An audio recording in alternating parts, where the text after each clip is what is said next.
What happened when Cisco faced a cyber incident? Here's Cisco's cyber incident story. Tech giants fall victim to cyber breaches, as even Cisco is prone to. There are no safe havens in a city where cyber threats change daily. The difference between the strong and the weak is how they process these incidents. However, the ISTE case study for Cisco, handling of a large-scale cyber event, crisis management, discussing cyber resilience and why proactive defense is key. In this blog, we will walk through Cisco's cyber incident investigation and immediate response steps with hard-earned life lessons for any business to better its defenses. Home to this titanic tech company, let alone face the biggest challenge of the digital age: the growing threat of cyber attacks. Cyber threats being what they are, worldwide businesses are now seen as juicy targets for ever more skilled hackers. Stakes higher than ever, ransomware data attacks only skin the cat so far. Financial data is not the only data set that cybercriminals like to rob anymore. Intellectual property, customer data, and private infrastructure. Companies like Cisco that are in the business of operating at the bleeding edge of technology know what this means. What happened at Cisco? Cisco was hit by a targeted cyber attack that rattled its facilities. Limited information at first, later it was confirmed under threat that the cyber thief had used stolen credentials to land on their network.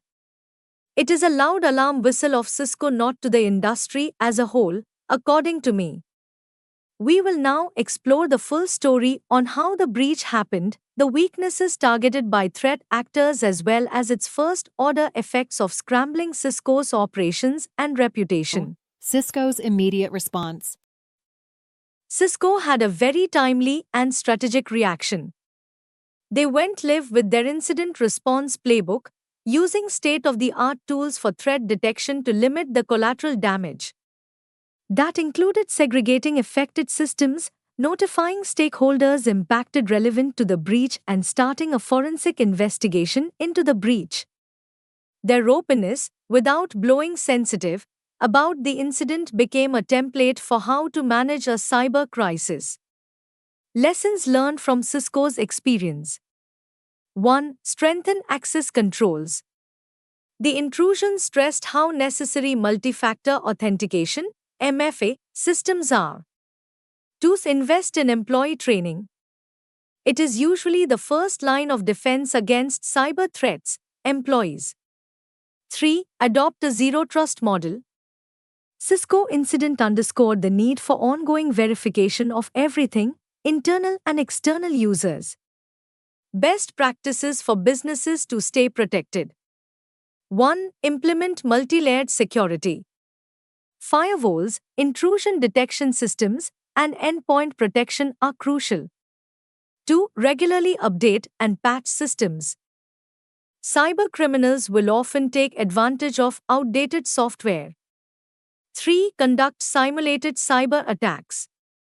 Practice makes perfect, even in cybersecurity. Building a cyber resilience strategy.